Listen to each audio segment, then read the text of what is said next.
In the 1300s, seafaring traders from the Arabian Peninsula introduced Islam to the native population of the southern islands of what now comprises the nation of the Philippines. By the 1400s, with the arrival of more Muslim missionaries, Islam had spread to the present-day Sulu Archipelago and much of Mindanao, with the exception of the northeast region and mountainous central regions of Mindanao. Islam had also allowed some native rulers to gain more political power and greater wealth and territory to become Muslim sultanates, the most powerful of which were the sultanates of Sulu, Lanao, Buayan, and Maguindanao. Further north, Spanish explorers first arrived on the islands in 1521, and Spanish colonization began in 1565, which would ultimately span over 3 centuries until 1898.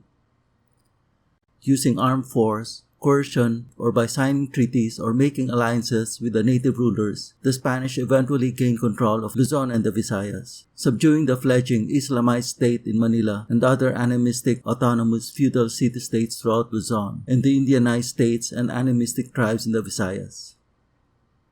However, Spain was unable to bring the southern islands under its control, the vast majority of its residents by then being Muslim, whom the Spanish called Moros, a term they had originally ascribed to North African Muslims who had invaded and occupied the Iberian Peninsula from the 8th to 15th centuries. Consequently, a perennial state of war existed between Spanish-controlled Luzon and the Visayas and Moro-dominated Mindanao and Sulu, with the Spanish launching armed expeditions against the Moros, and the Moros in turn carrying out reciprocal attacks against the Spanish, leading to a permanent cycle of raids and counter-raids. The Spanish use of Christian Filipino soldiers in the raids and the Moro slave raiding attacks on Christian Filipino coastal settlements would have long-term adverse effects in the future, producing distrust between Christian Filipinos and Moros. Then in the 1850s, with Spain introducing steamships and gunboats that greatly outmatched the Moros warboats in speed and power, Spanish forces gained the definitive edge and finally stopped the Moros' pirate attacks in the highly contested Sulu Archipelago. And in 1878, Spain and the Sulu Sultan signed a peace treaty which ended the state of war between Spain and the Sulu Sultanate. Spanish authorities then turned their attention to confronting the Lanao and Maguindanao Sultanates. By the 1880s, the Spanish were able to establish several permanent coastal garrisons in Mindanao, from where they launched military expeditions against the Moros' fortified settlements in the island's interior, particularly against the powerful Maguindanao and Lanao sultanates. The Spanish establishing these coastal garrisons would have long-term implications, as Spanish authorities thereafter encouraged the influx of native Christians from Luzon and the Visayas, who would greatly expand their settlement areas, which would become a major factor in the future Moro insurgency. In 1885, the borders of Spain's Philippine colony was fixed, which included Mindanao and Sulu, by the Madrid Protocol, signed by the European powers, Britain, Germany, and Spain. However, in December 1898, in the aftermath of the Spanish-American War, the United States gained possession of the Philippines.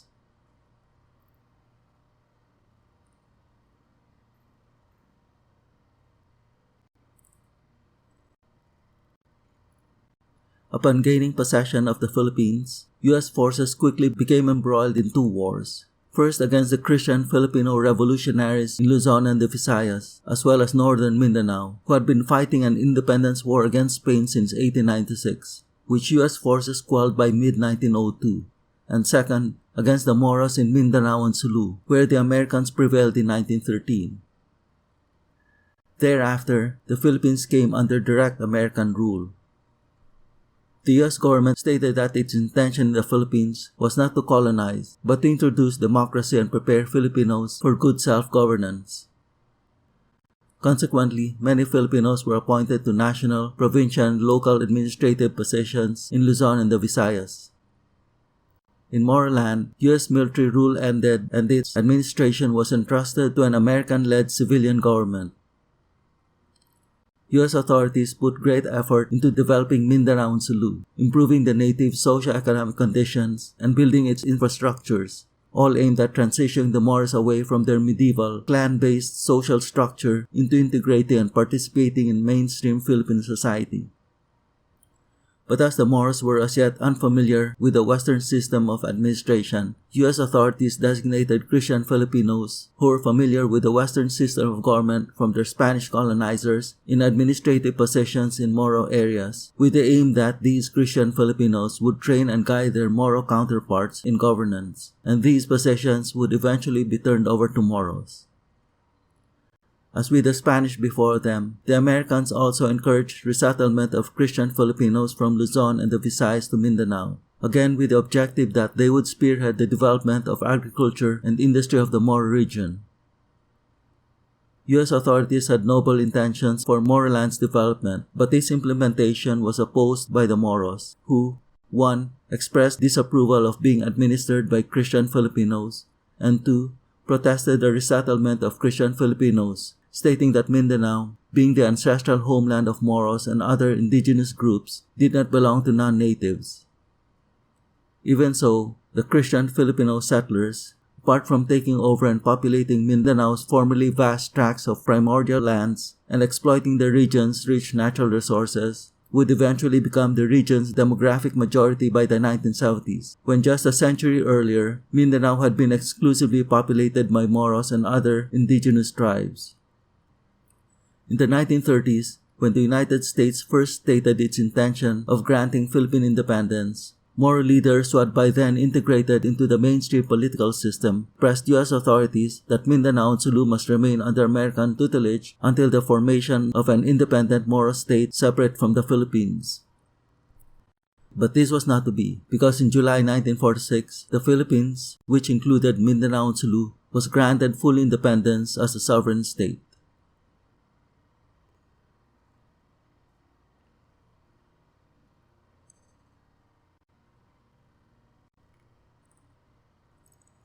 Outwardly, the Moros appeared to have integrated into mainstream Philippine society, with Muslim politicians participating at all levels of the country's body politic.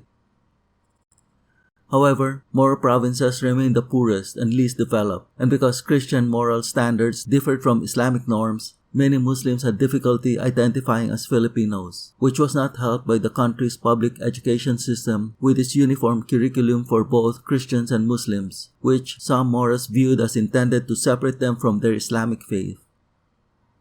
Furthermore, certain Moro demagogues promoted the belief that Mindanao Muslims were never subjugated, that the struggle now existed which was merely a continuation of Moro defiance against previous oppressors, that is, against colonial Spain and the United States, and Japan in World War II. Furthermore, government policy continued to encourage the migration of Christian settlers into Mindanao, which began to generate land ownership disputes with Muslims. Soon, violent encounters occurred, with the most serious being the 7-year rebellion from 1948 to 1955 by Dato Haji Kamlon in Sulu. In the aftermath of the Kamlon Revolt, Moro lawmakers made recommendations for administrative changes that must consider the sensitivities of Filipino Muslims, including implementing comprehensive economic, social, and educational programs to encourage greater Moro integration to Philippine society. However, these initiatives would ultimately not succeed.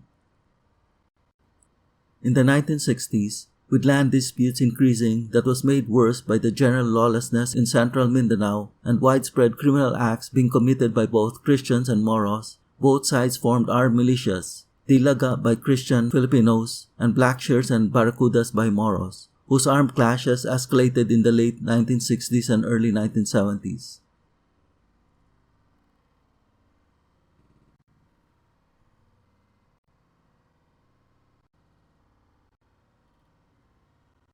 In March 1968, newspapers reported the killing in Corregidor Island of Muslim Filipino military trainees who were part of a secret commando unit called Jabida, which was purportedly tasked to invade Sabah, Malaysia for the Philippines.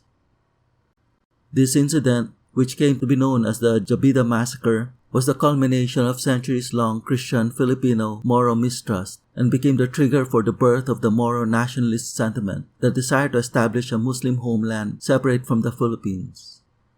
Some Muslim politicians, who had long complied with the policy of integration, now called for the establishment of a Moro state, and also secretly organized revolutionary militias, the more prominent being the Moro Liberation Organization and the Muslim Independence Movement. However, these organizations remained small and had limited armed action and failed to garner mass support among Moros. In 1970 to 1971, sectarian violence escalated between Christian and Muslim radicals, with the Christian Ilaga committing many terror raids on Moro villages that left hundreds dead and wounded, the most serious being the incidents in Manila and Tacub. As well, many armed clashes broke out between Christian Ilaga and Moro Blackshirts and Barracudas that left hundreds dead and thousands fleeing from their homes to escape the violence. In September 1972, the Philippines was placed under martial law, with the government citing the following reasons. 1. The Communist Rebellion, which was then starting in Luzon, and 2. The sectarian violence and growing Muslim insurgency in Mindanao. Under martial law, all forms of opposition and dissent were suppressed, civil rights suspended, and political parties banned, and consequently, as in the rest of the Philippines, Moro political activities ceased, and government forces also moved to disarm all militias, including the Moro Blackshirts and Barracudas. By contrast, the Christian Ilaga would continue to exist and even partner with government forces against the Moro rebels in the forthcoming Muslim insurgency.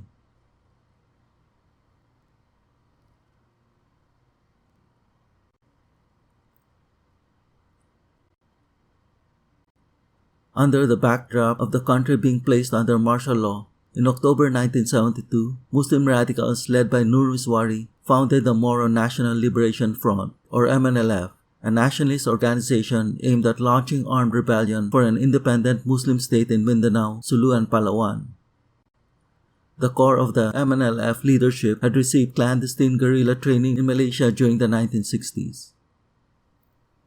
In October 1972, another Moro armed group, the Mindanao Revolutionary Council for Independence, in opposition to the government's order to the military to disarm all armed groups in the context of martial law, launched an attack in Marawi, seizing control of several public and private infrastructures before being forced to withdraw to the hills by a counteroffensive by government forces. The Marawi attack was the prompt for the MNLF, which had in previous years been building up its manpower and resources to start full-scale rebellion, in quick succession launching guerrilla raids on military and public infrastructures across Mindanao.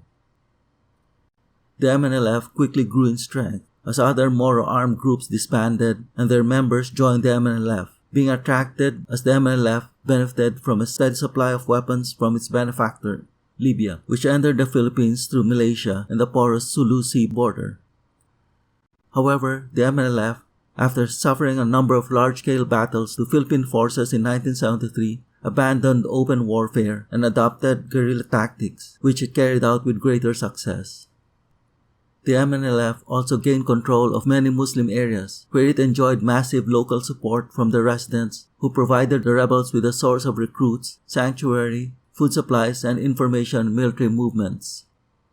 Scores of clashes occurred with government forces, with the conflict degenerating to widespread atrocities committed by both sides.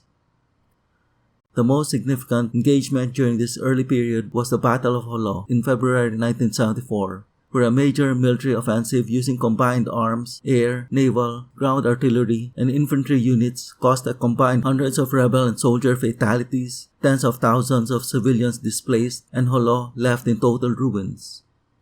Then in September 1974, in the Palimbang massacre, government forces, in a preemptive deployment to foil an MNLF force build-up for an attack on Cotabato, led to widespread atrocities being committed by military forces on Moro residents, as well as destruction of hundreds of homes.